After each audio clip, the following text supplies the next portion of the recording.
مرحبا بكم في فيديو جديد. لكن قبل البداية من فضلكم ادعمونا بالاشتراك في القناة والإعجاب بالفيديو، لأن القناة تتعرض لحملة تبليغ كبيرة.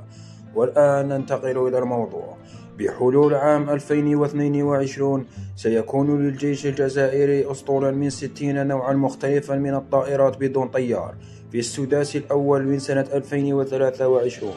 وكشف موقع مينا ديفونس أن الجزائر عقدت صفقة مع الصين لاقتناء نحو 6 طائرات قتالية من دون طيار عالية الدقة من نوع CH-5. الموقع المختص في الشأن العسكري قال إن هذه الطائرات تضاف إلى طائرات CH-3 التي دخلت الخدمة بالجزائر نهاية السنة الماضية، وأن الصين تعهدت بتسليم الكمية التي طلبتها الجزائر من طائرات الدرونز بالكامل مع نهاية السنة الجارية. وحتى الآن باعت الصين للجزائر عدة طائرات استطلاع.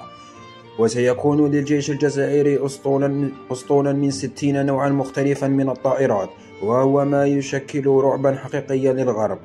وعلى هامش العلاقات المتوترة بينهما منذ سنوات تنامى سباق غير معلن نحو التسلح بين الجزائر والمغرب، وهو ما تؤكده الصفقات التي يعقدها كليهما مع دول مصنعة للتجهيزات الحربية، حيث قيل أن الجزائر اقتنت أقوى المقاتلات وأقوى السفن الحربية وأقوى السفن الحربية أيضا والغواصات القتالية، وهو ما دخل المغرب في حالة رعب شديد بسبب تفوق الجزائر في السباق نحو التسلح، وأن ترسانتها العسكرية غير قابلة للاختراق، أو هنالك احتمال ضئيل لمواجهة الجزائر، وأنها سوف تتكفل خسارات كبيرة بالجملة في حال دخول مواجهة مباشرة مع الجزائر.